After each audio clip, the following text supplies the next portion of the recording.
Hello and welcome to another 5-minute review. Today we're taking a look at Neon Drive on the PlayStation 4. For those of you that wish the 80s never ended, this game should satisfy your thirst, providing sweeping synthetic melodies that induce neon-illuminated hallucinations focused on rhythm, exotic cars, aviator sunglasses, faded denim, and Tom Cruise. Neon Drive bleeds garish style.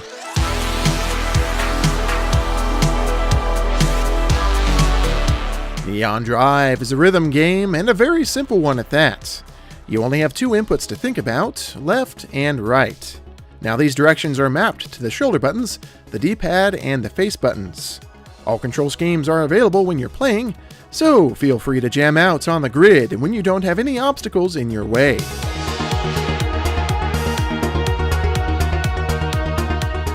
Gameplay focuses on learning the rhythm of the music. Barriers and obstacles on the grid follow the beat, so moving left or right at the precise time parallels with the rhythm. The goal is to make it through the grid without hitting any of these barriers. It's a simple but addicting design formula that's easy to jump into, but difficult to master, especially considering the game's biggest problem. At times, some grid layouts feel unnatural and don't quite follow the beat of the song. I consider myself a fairly rhythmical white guy, so some of the off-tempo grid layouts really bugged me. After some time playing, I learned to just shut my brain off to the rhythm and just focus on avoiding the barriers. There is an option to change the music offset, which helps to a degree, but it's the actual layouts themselves that don't feel right.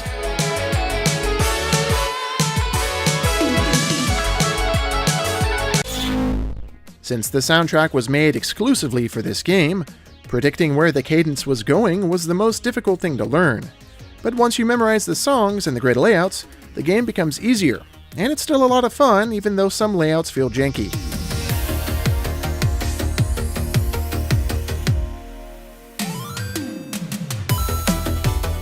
There are 8 stages, each with 3 levels of difficulty. Higher difficulties don't change the grid layout, they just speed up the tempo of the song, which makes the game a little repetitive. Keeping that in mind, there isn't much content in this game.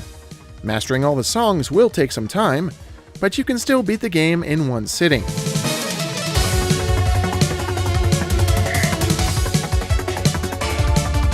Also, I really didn't like one of the stages.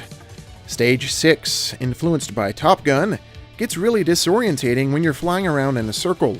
It's hard to tell where the barriers are in relation to your jet, especially when you're scrambling around trying to figure out the rhythm of the song.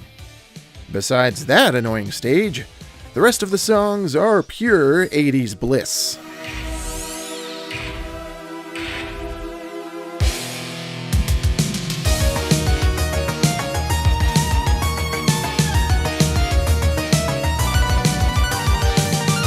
The visuals are also extremely good.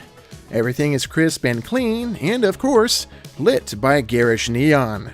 The performance is also great, with a frame rate that stays at a solid 60 frames per second. Neon Drive's visuals manage to convey many different aspects of the 80s, including Knight Rider, Miami Vice, and Blade Runner.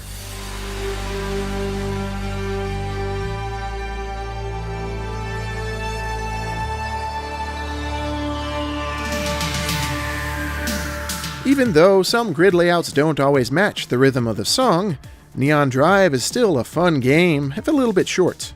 The audio-visual experience is fantastic, and will give you flashbacks to the 80s, even if you were born in the 90s.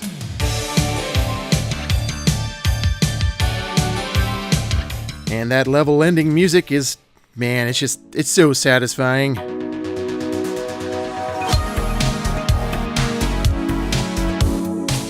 If you enjoyed this review, please feel free to like it and maybe subscribe for more 5-minute reviews in the future.